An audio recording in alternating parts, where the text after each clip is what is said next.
guard of honor to mark the beginning of official proceedings from State House.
Mr.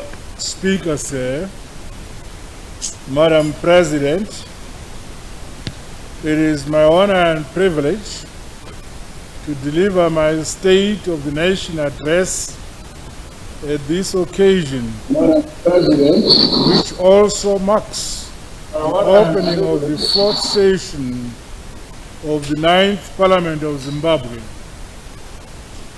I'm making this address at a time when our nation remains under the cloud of the COVID-19 pandemic for the second year running. I, however, sincerely congratulate the people of our great nation for their unity and fortitude, as well as the hard working culture which they continue to demonstrate. This has seen us realize unprecedented milestones and successes against all forms of adversity. Increased production, productivity, innovation, and positive ingenuity are inspiring many, especially our young people, to work harder to reach their full potential for the ultimate prosperity of our nation. I equally commend the people of our great motherland across all sectors of the economy for rallying together and playing their respective part towards the realization of our Vision 2030. The peace and unity, harmony, stability, and the growing national cohesion will surely see us realizing the goals and aspirations we have set out for ourselves. As we reflect on the state of our nation, let us therefore individually and collectively recommit to serve our mother country wholeheartedly towards an improved quality of life for all and lasting development which leaves no one and no place behind. Mr. Speaker, sir, Madam President, my administration is buoyed by the upward growth trajectory of our economy. This year's projections indicate an over 7.8% economic growth. The higher predictions are premised on the good 2020-2021 agriculture season, firm international mineral commodity prices, stable inflation and exchange rate, as well as the containment of the COVID-19 pandemic. The financial sector is stable, with the foreign currency auction performing well and accessed by both large and small to medium-sized businesses. Going forward, my government will ensure that the platform is adequately resourced and that the relevant authorities enhance efficiencies within the system. These successes are being recorded against a backdrop of the continuing illegal economic sanctions against our country. The sanctions have a deleterious impact on our economy. We therefore reiterate our calls for their urgent and unconditional removal. In agriculture, timely implementation of government programs is immensely benefiting this sector. The focus of the multi-pronged programs now seeks to increase rural per capita incomes while also improving household food security and nutrition. The increased number of young people undertaking thriving farming businesses throughout the country is applauded. This new crop of young farmers assures that the land which we fought for will remain in safe hands for posterity. Recognizing the far-reaching impacts of climate change and the need to build resilience while ensuring adaptation remain essential. Further, the Second Republic has increased the strategic grain reserve to 1.5 million tons. In addition, my government is consistently availing adequate resources to expedite payments to our farmers for crop deliveries. This strategy is envisaged to guarantee enhanced productivity and profitability of farm operations along the farming as a business philosophy. I once again exhort all farmers to ensure the timely preparation for the 21-22 agriculture season. This year, our cumulative tobacco sales exceeded 210.9 million kgs, with export earnings surpassing US dollars 589.6 million. Cotton production also increased by 100% to 92,000 tons. Investments to facilitate the value addition of these strategic crops are being sought. With regards to livestock, we are gravely concerned with losses incurred by farmers due to the menace of livestock diseases. The distribution of tick grease and locally produced January disease vaccine doses has begun in the country. Farm mechanization and agriculture modernization continue to be high on the priority list of the Second Republic.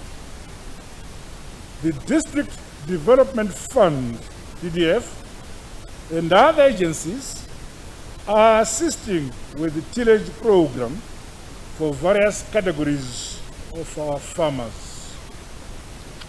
To augment the current number of mechanical farming implements available nationally, various bilateral schemes will inject an additional 3,000 tractors and over 200 combined harvesters. Mr. Speaker, sir, Madam President, the mining sector is this year expected to grow by 11% as a result of robust programs which encompass increased exploration and expansion projects, resuscitation of closed mines, and opening of new ventures, as well as mineral beneficiation and value addition.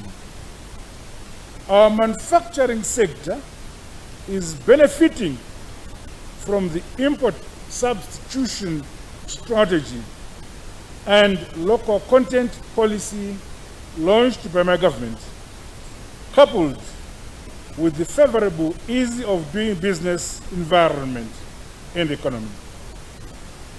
growth of the sector and a steady increase in industrial capacity utilization is being registered. Our people are encouraged to deliberately buy, and I quote, proudly Zimbabwean brands, which now dominate our shop shelves. Meanwhile, I urge our industrialists to broaden their research and development towards increasing the range and variety of made in Zimbabwe products.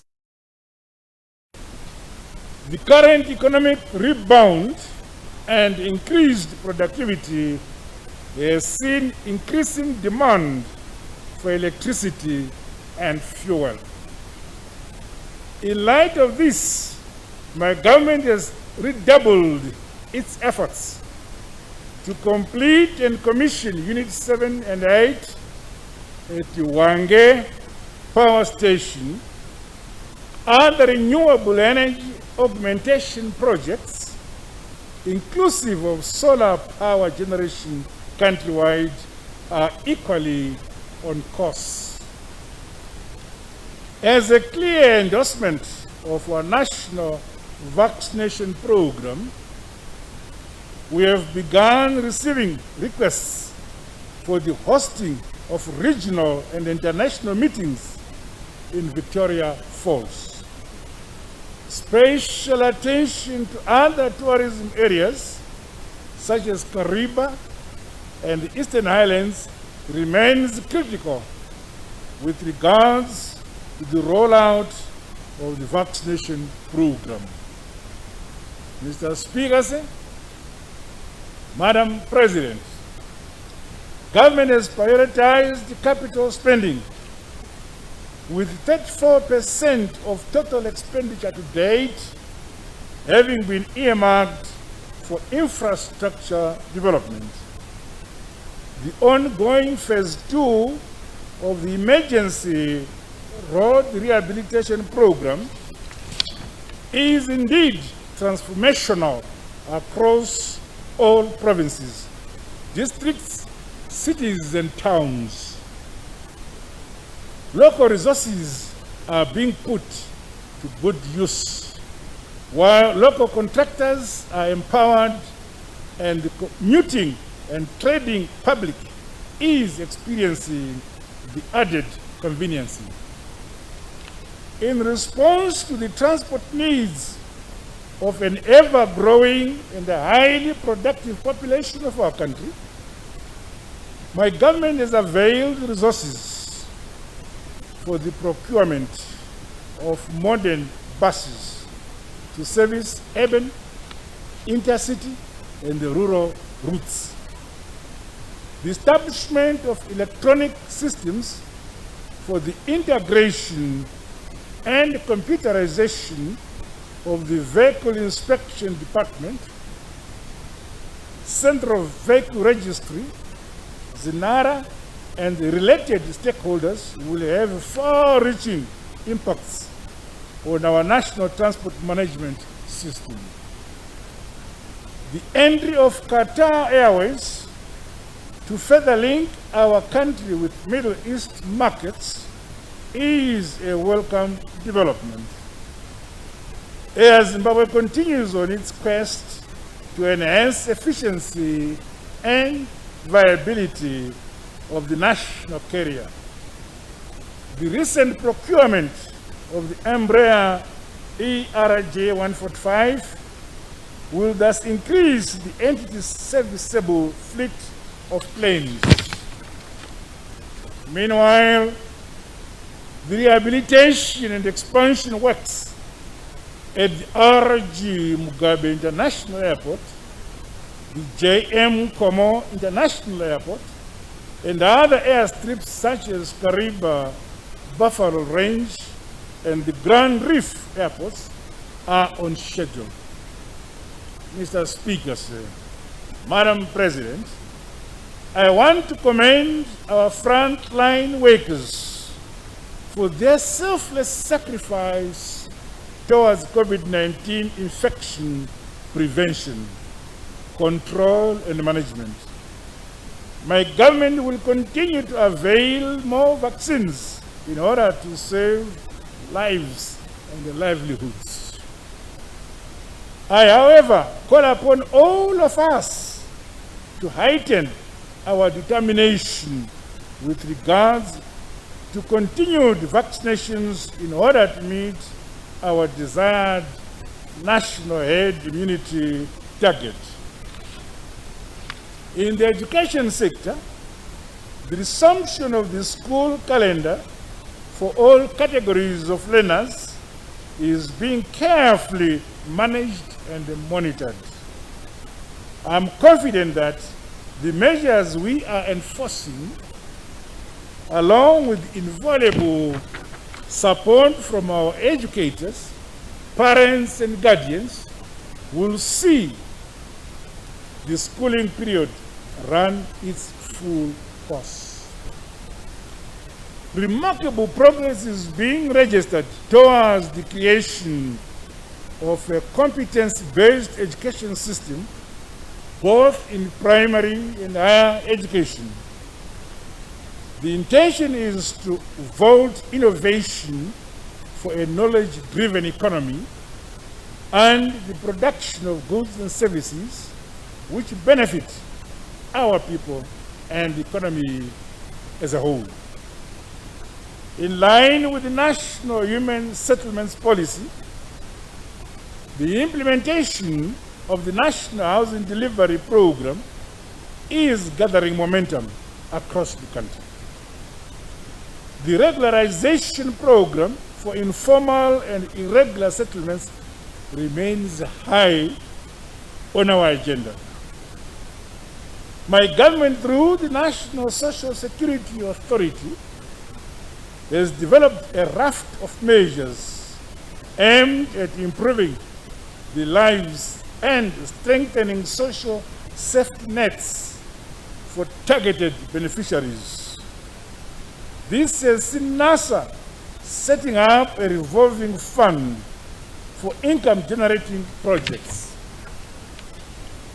Government remains alive to the importance of gender equality and women's empowerment.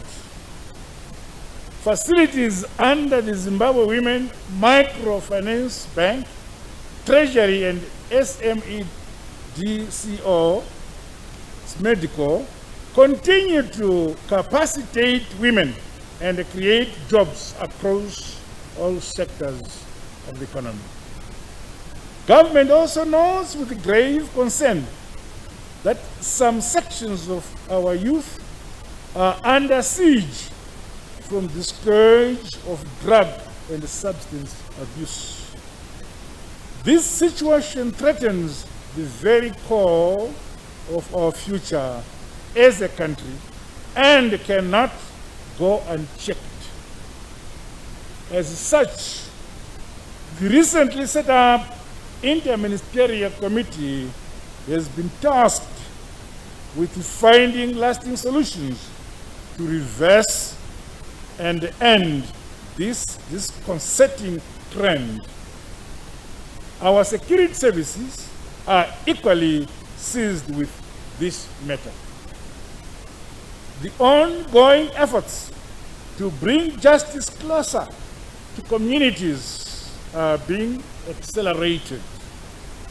The commissioning last month of the Chinhoyi One-Stop Court Complex and the construction of the Gwanda Court Complex must thus be viewed as a show of commitment by the Second Republic to extend similar facilities to all provinces countrywide. The Zimbabwe Defense Forces remains steadfast and delivering on their constitutional mandate to defend our national sovereignty, territorial integrity, and national interests. In addition to this primary responsibility, the Defense Forces are scaling up activities on the civil-military relations front. This has seen them joining hands with the country's health sector in the fight against COVID-19, as well as helping in the mitigation of new threats, such as climate change, induced national disasters. The recognition and welfare of the brave men and women who sacrificed for the freedom and democracy we enjoy today is continuously guaranteed. 2021 thus witnessed the enactment of the Veterans of the Liberation Struggle Act. The operationalization of this act has paved the way for the establishment of the Veterans of the Liberation Struggle Board, the Heroes Dependents Assistance Board, and appointment of the War Victims Compensation Fund Commissioner.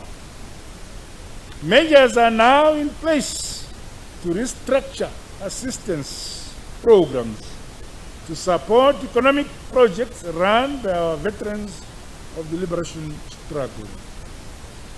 To entrench the work ethic of the Second Republic and the culture of accountability, all our permanent secretaries signed performance contracts in December 2020. At the end of 2021, the inaugural evaluation of the contracts will be conducted. In January 2022, all heads of state-owned enterprises, parastatals, as well as local authorities will be required to sign similar contracts in order to guarantee that our citizens enjoy value for money. In furtherance of our re-engagement drive, our country continues on its quest to be a friend to all. Within the Committee of Nations, Zimbabwe continues to seek new frontiers for investment and trade. We are thus participating at the Dubai Expo 2021, which is running until March 2022. In addition to such initiatives, the Ministry of Foreign Affairs and International Trade, along with other ministries, departments and agencies, also host trade and investment promotion events in line with my administration's economic diplomacy thrust. I want to heartily commend all Zimbabweans in the diaspora for their patriotism and contribution towards the national development agenda and building our mother country, Zimbabwe. Mr. Speaker said, Madam President, allow me now to shift focus to the legislative agenda for the fourth session of the 9th Parliament. I'm aware that some bills could not be dispensed with and were carried over from the third session. Of the existing statutes which require to be aligned to the Constitution, it is pleasing that only 32 statutes remain to be enacted under the alignment process. These must be completed during this session. 13 bills are still with the respective line ministries. Of these, the principles of 2 bills have been approved by Cabinet, while 11 are still with ministries. The Second Republic will continue to maintain its responsive and proactive stance to emerging needs of our society by ensuring that the law is a tool for development. The ratification of agreements is equally important. Hence, my government submitted the International Convention on the Elimination of Racial Discrimination State-Party report to the United Nations Treaty Body and is on schedule to submit the third cycle Universal Periodic Report to the United Nations Human Rights Council in Geneva. The Second Republic is also committed to ratifying all standing bilateral investment promotion and protection agreements.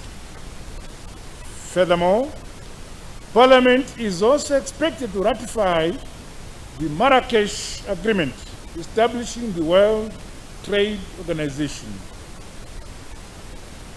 In the health sector, this session is expected to expedite consideration of the Medical Services Amendment Bill, the Medical Aid Societies Bill, and the Health Professions Amendment Bill. These should result in a consolidated legislative strategy to achieve universal health coverage, enhanced access, and affordable health services for our people. Parliament will equally consider the amendment of the State Universities Statutes Bill, which seeks to amend the acts governing the 13 state universities to align with the Constitution and enhance conformity with the Heritage-Based Education 5.0 policy. The Broadcasting Services Amendment Bill will see further liberalization of the broadcasting sector. In the financial services sector, the Insurance and Pensions Commission IPEC bill is set to empower IPEC to prescribe a minimum level of assets and liabilities. It will also provide for the establishment of the Protection Fund for policyholders and pensions and the Provident Fund members. On the other hand, the Securities and Exchange Act should be amended to widen the definition of securities to include virtual asset service providers. This will enable the Securities and Exchange Commission to regulate and supervise virtual asset service providers on a risk-based approach. This will be complemented by amendments to the Money Laundering and the Proceeds of Crime Act. The envisioned act seeks to provide for the identification and assessment of money laundering and the terrorist financing risks that may arise in relation to virtual assets. It will further ensure that appropriate sanctions are applicable to errant virtual assets service providers. Their directors and senior managers will not escape. The Deposit Protection Corporation Act is also being amended to align the legislation to international best practice. Mr. Speaker, Madam President, allow me to highlight that Parliament will soon be requested to consider legislation relating to the implementation of devolution agenda. Of special note is the presentation of the Provincial Council's Amendment Bill. The requisite legislation used by the lower tiers of the state to ensure efficient implementation of the devolution agenda will also be amended.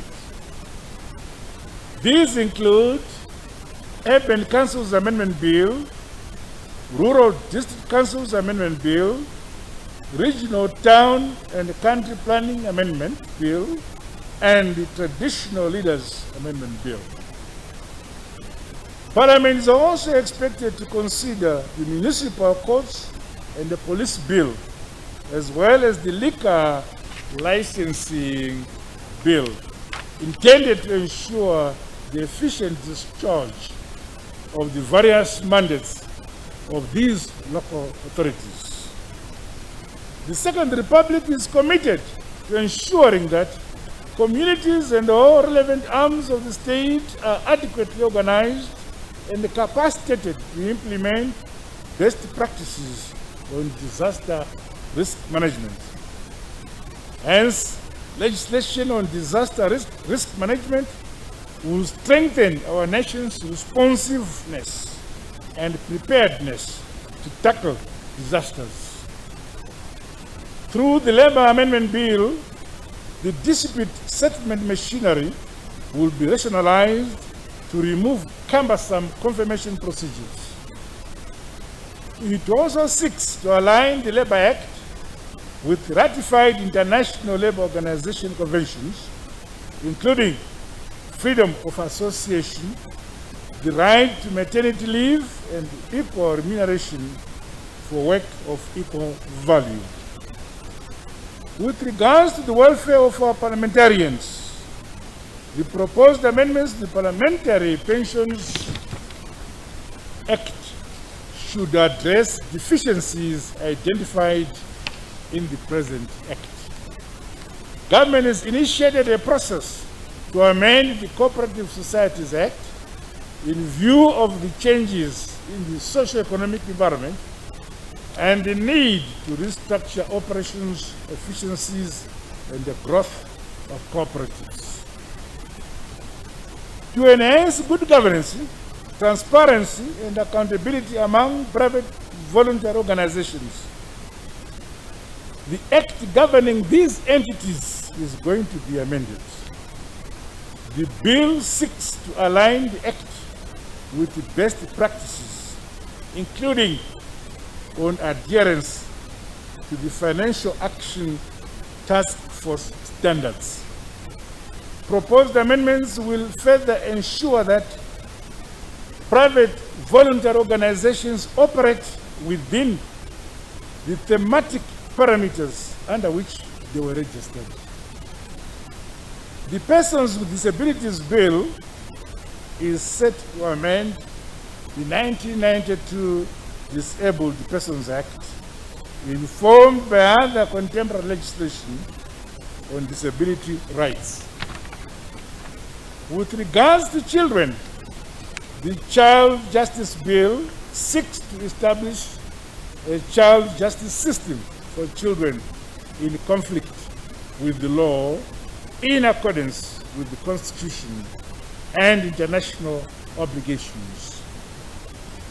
Additionally, the Guardianship of Minors Amendment Bill will amend the Guardianship of Minors Act by revising matters incidental to the definition of guardianship and custody.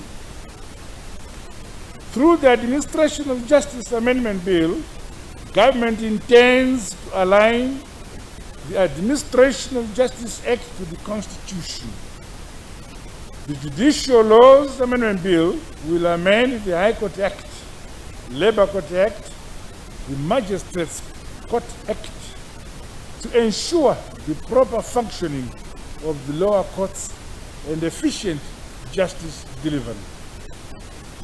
The fourth session will consider the Prisons Amendment Bill targeted at establishing a progressive system based on principles of rehabilitation and reintegration of offenders into society. The Independent Security Services Complaints Commission Bill, which seeks to provide for an independent complaints mechanism by members of the public, should equally be considered during this session. The Defense Amendment Bill, Anti-Personnel Landmines Prohibition Amendment Bill, and the Biological and Toxin Weapon Welfare Bill will also be tabled before the fourth session in accordance with the need to fulfill our country's international obligations. I'm also aware of the expectation to migrate to the new Parliament building in the new city in Mnangagwa. The progress on the construction works to date is indeed pleasing. To our parliamentarians, I wish to reiterate the need to expedite the legislative work that lies ahead for the remainder of this year. And going into 2022, let there be a common desire to prioritize the enactment of laws which reflect and give impetus to the developmental aspirations of our people. Mr. Speaker, sir, Madam President, in concluding my address, I wish to express my profound gratitude to all the people of our great country for collectively creating and sustaining an atmosphere of peace, love, harmony, and unity. I urge us not to tire in doing well, working hard and building our mother country. In due season, we shall surely reap successes and prosperity in the Zimbabwe we all want and we all deserve. With these remarks, Mr. Speaker, sir, Madam President, it is now my singular honor and privilege to declare the first session of the 9th Parliament of Zimbabwe duly open for business. God bless you all. God bless Zimbabwe. I thank you.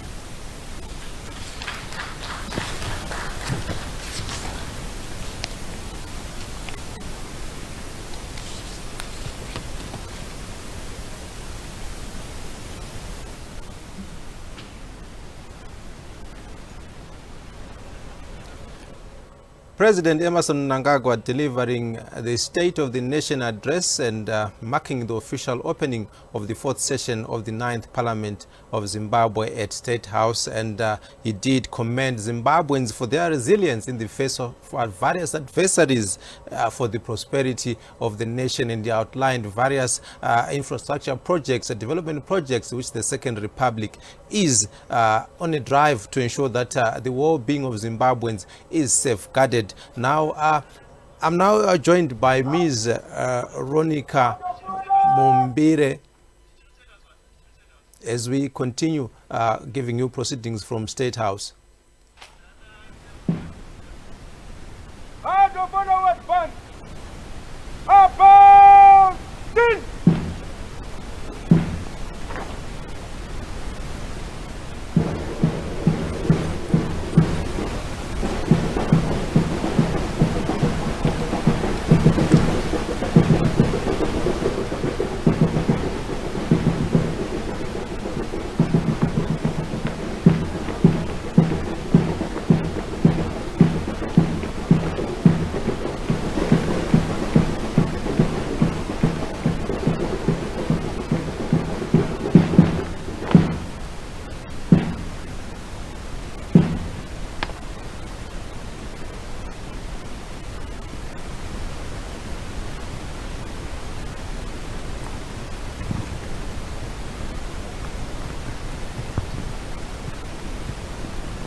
Your Excellency.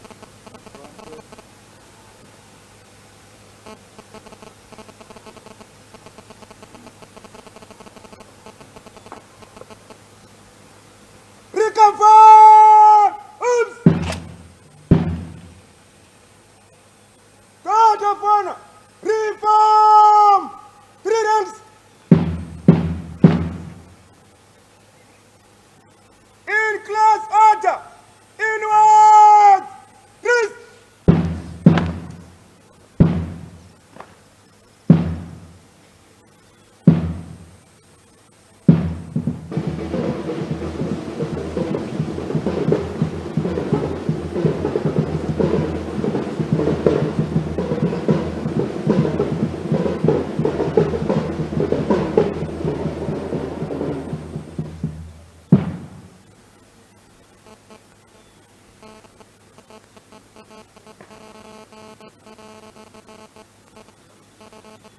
Hold on the line! Stand it down! Officers, steady! God of honor! Ahead! Front!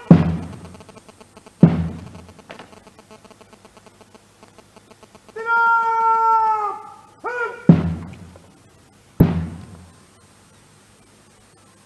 God of honor, my job! Move to the right to develop a fruit. Right! Sit!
Proceedings coming to an end there at State House. The official opening of the fourth session of the 9th Parliament of Zimbabwe and the State of the Nation address by President Emerson Mnangagwa.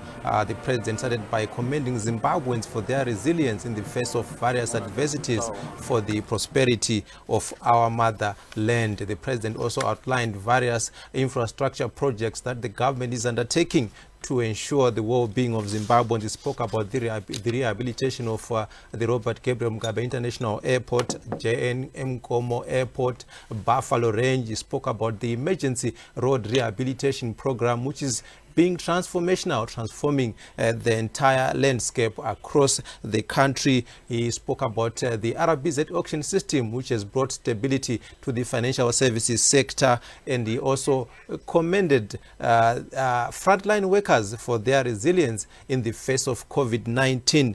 The president said these milestones can only be achieved if Zimbabweans work together. He also reiterated the call for the removal of the illegal sanctions, but quickly went on to say that homegrown homegrown solutions. Local resources are being used to develop the country. He spoke about housing delivery gathering momentum, and the president also spoke about government prioritizing gender equality, and he did set the legislative agenda, saying that we need to ratify international agreements, and there's also need to expedite the enactment of laws for the well-being of Zimbabweans. Now, I'm now joined by Ms. Ronica Mumbire, who is the director of the Zimbabwean Women's Bureau. Ms. Mumbire, you did hear what the president was saying. I'm sure as women, there are takeaways, there are issues that have to do with women, the issue of gender balance, the issue of improving the quality of life of Zimbabweans. What is your take on what the president said? Good afternoon, viewers. And yes, I appreciate the message that was delivered by the president. Quite a number of key issues that are of concern, and that of interest that the government is taking note of.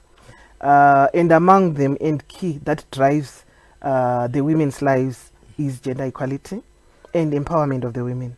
We really appreciate that the president acknowledged that it's on the agenda to push issues to do with empowerment and gender equality in the work that is going to be done in the 4th session. It is quite key to have women taking similar positions to their male counterparts, because it also brings the engendered tests to the decisions that are being made at various levels. So it's very key, and we appreciate that. It is our hope that as this is being done, it will also be done even within the leadership circles, at high-level leadership circles. And I would recommend, if we have even political parties putting forward women's names at equal levels when they go for elections. So we really appreciate the issue of gender equality and empowerment. Given the issues of COVID that have affected women's livelihoods, it is quite key for the government to take note of the need to restructure women's livelihoods to suit the changing environments, and also to suit the changing economic environment that we are faced with. I also know that women, when the president spoke about commending frontline workers in the face of COVID-19, and I know that most of those frontline workers are women who have been at the forefront, and the president commending them for their resilience. You know, some could have backed down to say, no, my life is important, but they still went on to ensure that we arrest COVID-19. Yes, we really appreciate the work that was done by the frontline workers, who mostly constitute the women, especially in the health sector. It's quite commendable, and it's quite commendable that our government really appreciates the work that the women are doing. Yeah. Let us go to the marriages bill. I know it's one of the bills that you are interested in as women, which is in Parliament. Are you satisfied? Are you happy with the pace in which it has gone? I know it's it's now in Senate, isn't it? Yes. Are you satisfied with how the legislature is really debated and ensured that this bill comes to fruition? Okay. In terms of process, we are happy with the process that has been happening. Firstly, because the contents of the bill are attractive to improving the lives of women in terms of their marriages status. I want to speak to the issue that this current bill is bringing the marriage law into one law. We used to have the civil marriage, we used to have the civil marriage and the customary marriage, and these are being put into one, which actually makes it quite convenient even for interpretation of the law, so that we don't have inconsistencies within the pieces of the law. So in terms of that, it was quite good. It is also good that it is clear about the age of marriage. So there is no debate around what happens. It's above 18, and anyone above 18 has the right to choose to get married without being coerced. And one of the things that is also key around this piece of bill is that it actually even puts to task even those that are behind the scenes, who are pushing in for people to marry in children. it has also expanded the marriage officers to actually even include the chiefs, which is quite good in terms of decentralization. There are others who cannot afford to be traveling to other areas and having their marriages registered. But when it is localized and decentralized, it becomes easier for the women. You realize that previously we have most of the marriages that are not registered, that have just been put together